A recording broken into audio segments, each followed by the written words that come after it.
Quand on parle d'investissement, il y a beaucoup de termes, beaucoup de stratégies et ça peut vite devenir un peu flou. Mais au fond, il y a une idée assez simple qui revient, c'est de ne pas mettre tout son argent au même endroit, donc de ne pas mettre tous ses œufs dans le même panier. L'idée en fait, c'est de répartir son argent dans plusieurs types d'investissements différents pour réduire le risque. Aujourd'hui, on va parler du crowdlending. Et d'ailleurs, cette vidéo est en collaboration avec Maclear, qui est une plateforme de crowdlending. D'ailleurs, je les ai cités dans une de mes précédentes vidéos, donc je suis très contente de vous faire cette vidéo aujourd'hui et sans plus attendre, on va tout de suite rentrer dans le vif du sujet. Mais avant de continuer, comme d'habitude, n'oubliez pas, si jamais vous êtes intéressé par tout ce qui est finances personnelles et investissement, n'hésitez pas à vous abonner à cette chaîne, j'essaye de sortir une vidéo tous les dimanches.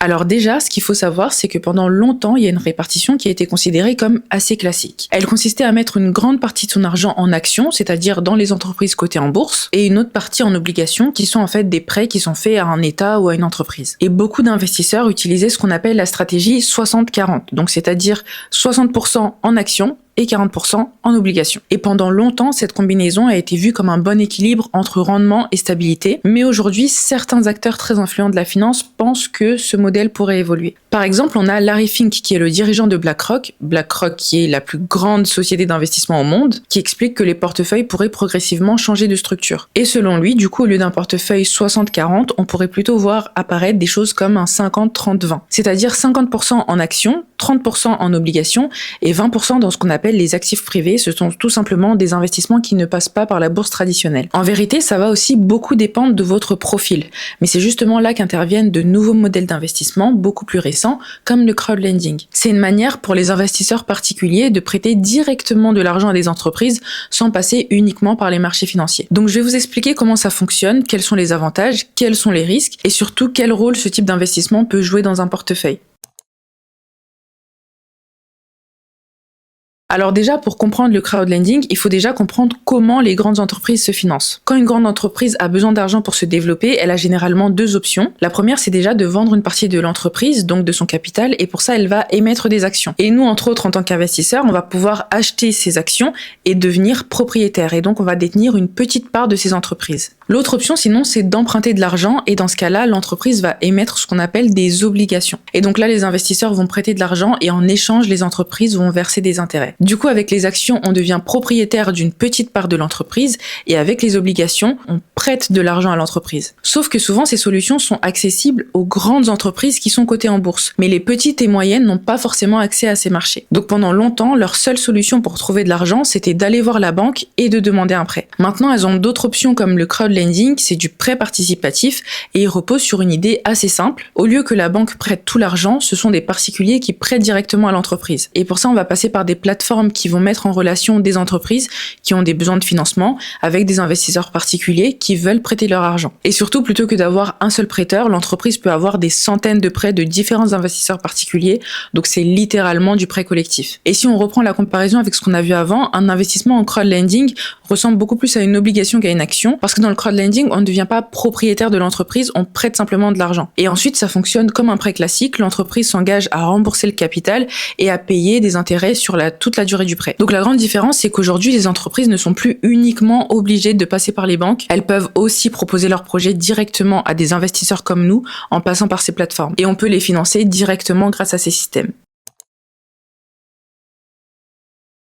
Alors quand on regarde les taux proposés en crowdlending, on remarque qu'ils sont souvent plus élevés que les obligations classiques. Parce qu'en finance, il y a une règle assez simple, si le rendement est plus élevé, c'est généralement qu'il y a plus de risques. Et dans le cas du crowdlending, cette rémunération supplémentaire correspond justement à plusieurs risques spécifiques. Déjà, on va avoir le risque lié à l'entreprise elle-même, parce que quand on achète une obligation d'une entreprise qui est cotée en bourse, on prête à une grande organisation qui va être très diversifiée avec beaucoup de ressources. Alors qu'en crowdlending, on prête souvent à des plus petites entreprises, donc des PME, qui sont parfois en pleine croissance et donc potentiellement plus fragiles. Le deuxième facteur, c'est ce qu'on appelle l'inefficacité du marché. En fait, les marchés financiers traditionnels comme la bourse sont publics et très surveillés. Sur le crowdlending, c'est un marché beaucoup plus restreint et beaucoup moins exposé. Donc pour ce risque, on va recevoir un pourcentage en plus. Et enfin, il y a la question de la liquidité. Quand on détient une action ou une obligation cotée en bourse, en général, on va pouvoir la revendre assez facilement. Là encore, en crowdlending, c'est différent parce que votre argent va être immobilisé pendant toute la durée du prêt jusqu'au remboursement. En fait, on peut voir ça un peu comme si vous prêtiez de l'argent à quelqu'un. Pendant ce temps-là, forcément, vous pourrez pourrez pas l'utiliser. Sauf qu'ici, tout est encadré. Donc vous prêtez de l'argent à une entreprise avec des conditions définies à l'avance et en échange, vous allez toucher des intérêts pour rémunérer cette immobilisation. Donc vous voyez, le fait que le rendement soit plus élevé est lié à plusieurs risques. Déjà le risque lié à l'entreprise, à un marché moins efficace que la bourse et à une liquidité plus faible. Mais évidemment, ça ne veut pas dire qu'on est laissé tout seul face à ces risques. Il y a plusieurs mécanismes qui existent pour pouvoir les réduire et pour mieux les gérer. Déjà, le premier, ça va être la diversification et elle est très importante pour réduire le risque. Plutôt que de prêter une grosse somme à une seule entreprise, l'idée c'est plutôt de répartir son investissement sur plusieurs projets. Par exemple, au lieu de mettre 5 000 € sur un seul prêt, on peut répartir cette somme en 20, 30 ou 40 projets différents. Donc même si certains projets rencontrent des difficultés, l'impact global sur notre portefeuille reste limité. Et ensuite, il y a aussi tout le travail d'analyse qui est réalisé par les plateformes. Avant qu'un projet soit proposé aux investisseurs, les plateformes vont d'abord vérifier la solidité financière de l'entreprise et aussi évidemment son activité et sa capacité à rembourser. Et dans certains cas, les prêts peuvent être adossés à des actifs matériels qui vont être mis en garantie et c'est ce qu'on appelle un collatéral. Ça peut être un bien immobilier, des machines ou des équipements ou des stocks de marchandises. Donc si jamais l'entreprise ne rembourse pas, la plateforme pourra utiliser cette garantie pour la revendre et pour pouvoir rembourser les investisseurs. Et enfin, on a aussi certaines plateformes qui mettent en place des mécanismes supplémentaires de protection comme des fonds de réserve. C'est de l'argent qu'elles vont garder en plus pour pouvoir absorber justement certains retards de paiement ou de défauts partiels. Et chez Maclair justement, il existe ce fonds de provision qui joue ce rôle. Donc il faut bien comprendre qu'ici l'idée ce n'est pas d'éliminer tout le risque parce que ça, aucun investissement peut le faire, mais c'est de mieux l'encadrer et de le répartir.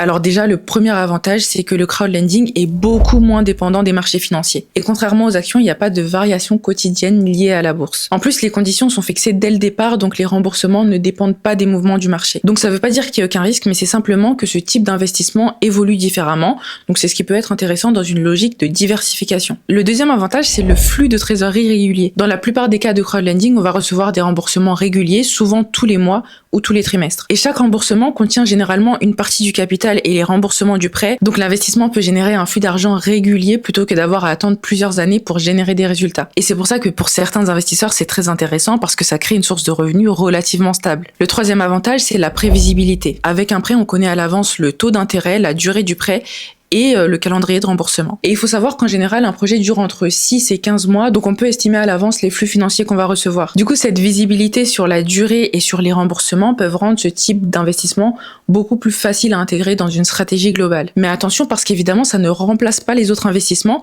ça ne va pas remplacer les actions ou les obligations, mais ça va plutôt venir compléter un portefeuille. Dans une stratégie plus diversifiée, on peut chercher justement à combiner des actifs plus dynamiques comme les actions et d'autres actifs plus prévisibles avec des flux réguliers.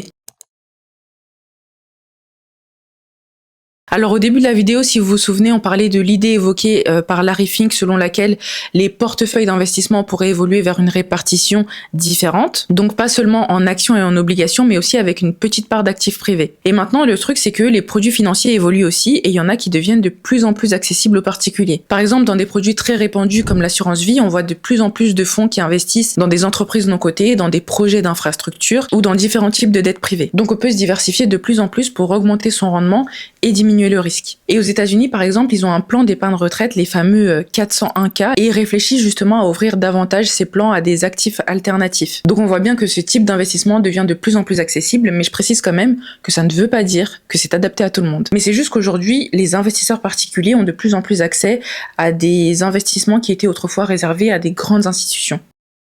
Alors au final, il n'y a pas qu'une seule façon d'investir, il n'y a pas vraiment de règles, mais il y a de nouvelles possibilités qui apparaissent, avec des façons d'investir différentes, de financer des entreprises et de construire un portefeuille. Et le crowdlending en fait partie. Il y a une logique qui est différente de ce qu'on connaît en général sur les marchés financiers, et c'est ça qui peut être intéressant. Donc il ne s'agit pas de savoir si c'est mieux ou si c'est moins bien, mais c'est plutôt de comprendre comment ça pourrait s'intégrer dans notre portefeuille pour trouver un équilibre qui correspond à nos objectifs, à notre horizon de temps et à notre tolérance au risque. Je précise également que cette vidéo n'est pas un conseil en investissement. L'idée c'est simplement de vous donner des axes de réflexion et de vous expliquer simplement de quoi il s'agit. Je vous remercie d'avoir regardé cette vidéo jusqu'ici si c'est le cas, et je remercie également Maclear pour cette collaboration. N'hésitez pas à me dire si vous avez déjà investi dans ce type d'investissement, et nous on se retrouve dans les commentaires et on se retrouve la semaine prochaine dans une nouvelle vidéo.